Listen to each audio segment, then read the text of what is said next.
सभी को नमस्कार। आज के इस वीडियो में आपका स्वागत है। जैसा कि वीडियो के थंबनेल से आपको आभास हो गया होगा कि हम बात करने वाले हैं स्कूल व्याख्याता के जो पेपर है, फर्स्ट पेपर उसकी जो साइंस है उसके बारे में।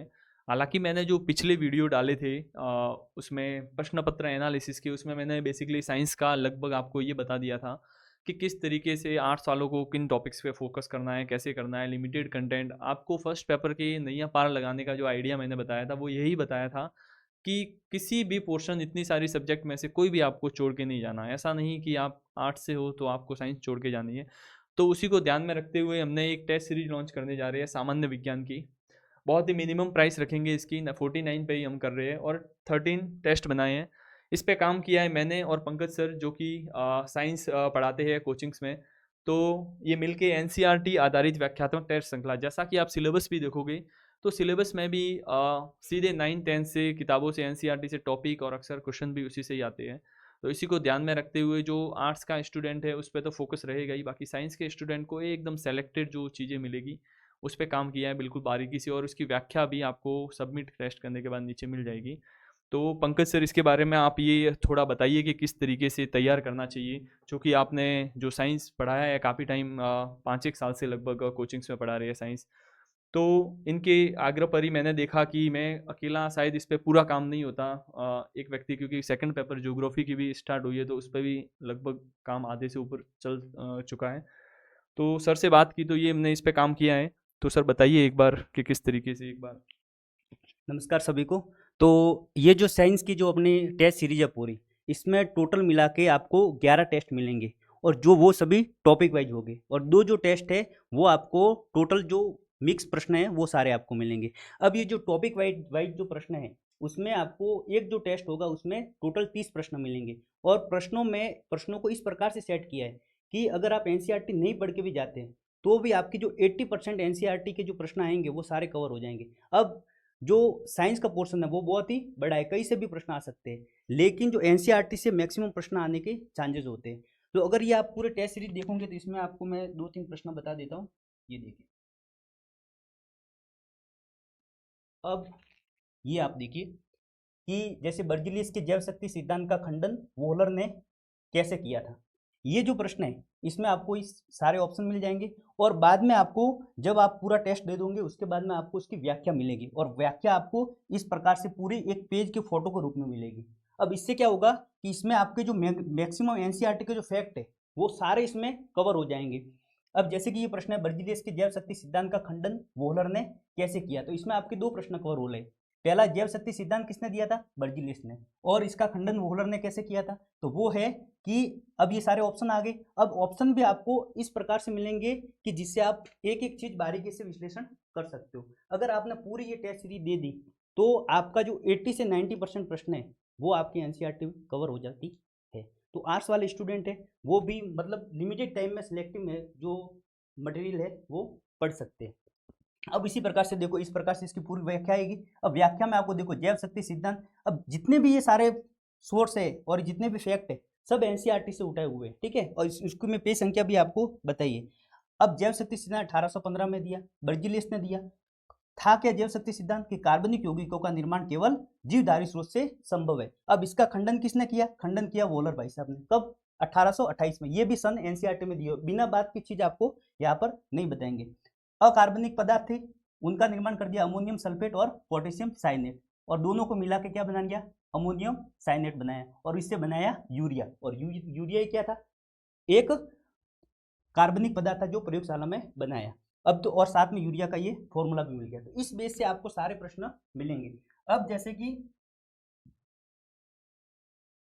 ये केमिस्ट्री वाले में, नाइट्रोजन डाइऑक्साइड में नाइट्रोजन एवं ऑक्सीजन के द्रव्यमान का अनुपात। अब ये इस टाइप का प्रश्न है, ये हर बार आता है और ये एनसीईआरटी में पूरा दिया हुआ है। अब एनसीईआरटी में देखो आप H2O का दिया हुआ है, NH3 का दिया हुआ है, 2022 में CO2 का पूछा था, संस्कृत विभाग 2018 में मैग्नीशियम सल्फाइड का पूछा था। तो इस प्रकार से ये अब इसको किस प्रकार से पूरा सॉल्व किया है ये भी आपको आसान तरीके से बताया है। तो जो ये व्याख्या है उसमें आपका मैक्सिमम टॉपिक कवर हो जाएगा और प्रश्नों में आपके मैक्सिमम सारे टॉपिक कवर हो जाएंगे। तो बाकी सब आपको मुकेश जी सर बता देंगे। जी बहुत अच्छे से, जैसे कि सर पेन कर गया।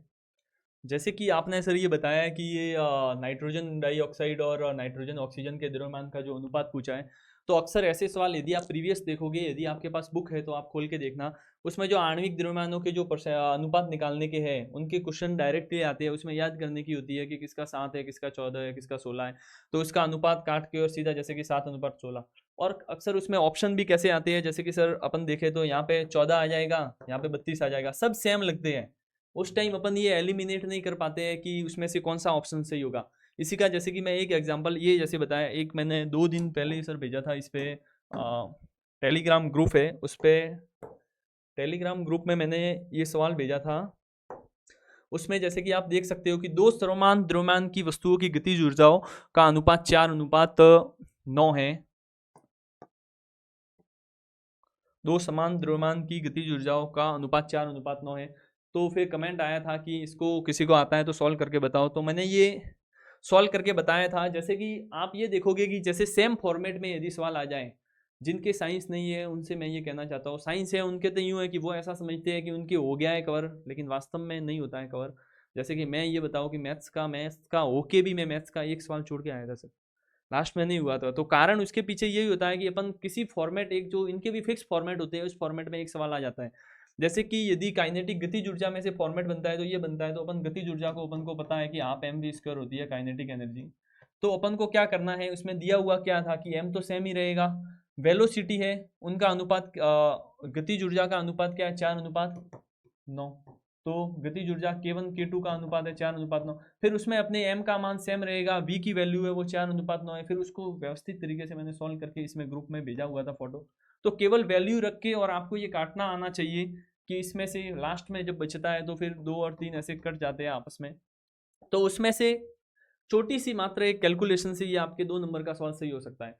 और इसमें ऐसी भी सर बात नहीं होती कि अपन तुक्का मार के भी कर सकते हैं, क्योंकि इसमें ऑप्शन कैसे आएंगे, जैसे कि कई जने क्या करते हैं कि जैसे आप ये देखो कि 4:9 देख रखा है, तो इसमें ऑप्शन है एक 16:81, मतलब या तो इसका स्क्वायर हो रहा है या फिर कट रहा है, तो दोनों में से कंफ्यूजन रहेगा, जो तुक्का मारेगा उसके भी। तो कोई पक्की बात नहीं है, और इस नॉर्मल तरीके से यदि आप सही करोगे तो साइंस को बहुत अच्छे से पार लगाया जा सकता है। और साइंस में क्या है, मैटर बहुत सारा है, कितना भी आप पढ़ लो, लेकिन जो आप देखना ये सारे जो प्रश्न हैं आपको एनसीईआरटी में कहीं ना कहीं आपको मिल जाएंगे। तो लिमिटेड मैटर में आप सिर्फ एनसीईआरटी पढ़ लेते हैं तो 4 प्रश्न तो आपके सही होने के चांसेस पूरे हैं। अब एक प्रश्न कहीं से उधर उधर से आ जाता है, अब उसके लिए आप बड़ी बड़ी किताबें पढ़ लोगे तो उसका कोई वैल्यू, कोई मतलब नहीं रहता उसका। इसलिए आप लिमिटेड कंटेंट पढ़ो, क्योंकि वो मैटर सिर्फ ही 10 नंबर का है। अब उसके लिए आपको पूरे सब मैथ भी पढ़नी है, आपको अदर सब्जेक्ट भी सारे पढ़ने हैं, इसलिए लिमिटेड चीज़ों को आप देखो। अब मैं आपको थोड़ा टेस्ट के बारे में बता देता हूँ। अब जो अपना जो टेस्ट होगा, पहला टेस्ट होगा आपके वो 12 जनवरी 2025 को आपको मिलेगा, वो आपका होगा कार्बन और उसके यौगिकों का। दूसरा आपको 19 जनवरी को मिलेगा परमाणु और उसके परमाणु और अणु का। अब जो मैक्सिमम है वो सारा आपको संडे के दिन आपको टेस्ट ये मिल जाएंगे। और टेस्ट सीरीज की जो रेट है वो आपको बता दी, बहुत ही लिमिटेड है। पूरा टाइपिंग वगैरह करने में जो खर्च आता है टोटल वही है, एक्स्ट्रा कुछ भी चार्जेस नहीं है। और इसमें एक बात और मैं ऐड कर रहा हूँ कि जैसे यदि हमको लगता है कि काम सर जल्दी हो गया ये इस पे, जैसे कि काफ़ी कुछ तो कर चुके हैं और पूरा जल्दी हो गया, तो ऐसी बाध्यता भी हम नहीं रखेंगे कि हर संडे को ही अपलोड करें, ताकि उनके साथ न्याय हो सके जो जिनकी पढ़ने की गति अच्छी है, क्योंकि आपको केवल क्वेश्चन से मतलब है, उस वो रैंक से उस दिन से ठीक है, एक मन के अंदर रहता है कि उस समय एक टाइम पे दिया। बाकी ऐसा नहीं है कि आपको संडे तक ही देंगे। ऐसा हुआ जनवरी एंड तक उपलब्धता बनी कि हाँ सब टेस्ट एकदम ओके हो गए हैं, तो हम आते आते यहाँ तक, जब तीसरे टेस्ट तक आते आते भले ही 13 ही टेस्ट अपलोड कर देंगे, ऐसी कोई ज़रूरी नहीं है। तो इस पर आप देखिए, और जो क्वेश्चन है उनको व्यवस्थित तरीके से चारों ऑप्शन पे आप ध्यान देना। तो इसी जानकारी के लिए ये वीडियो था, क्योंकि पूरे कोर्स और क्लासे और मैराथन इसमें समय खराब करने की बजाय आप जो लिमिटेड कंटेंट है उसको पढ़ने में लगाइए। तो ये इसके नीचे मैं पिन कर दूंगा जो एप्लीकेशन है ओशियन एकेडमी, तो उस पर पिन कर दूंगा, वहाँ से आप फर्स्ट ग्रेड ज्योग्राफी की सेकंड पेपर की भी बहुत मिनिमम कीमत पे चल रही है, 5 तारीख तक ऑफर है 149। और इसकी 49 यदि आप 12 तारीख, जब से पहला टेस्ट आप डेमो सबके लिए होगा वो आप अटेम्प्ट कर लेना, उसके बाद ठीक लगे तो यदि आप 12 तक लेते हो तो 49 तक आपको ये अवेलेबल हो जाएगा। इसके बाद एक और जानकारी थी, जिसने DSSB PGT की जो फॉर्म वैकेंसी आई है वो आप अप्लाई कर ले, जो फर्स्ट ग्रेड की तैयारी कर रहे हैं, चाहे आप किसी भी सब्जेक्ट से हो, वैकेंसी कम हो लेकिन आपको अप्लाई करना चाहिए। बाकी उम्मीद है कि आपकी पढ़ाई अच्छी चल रही होगी और एक सही वे में आप कंटिन्यू बने रहिए। धन्यवाद।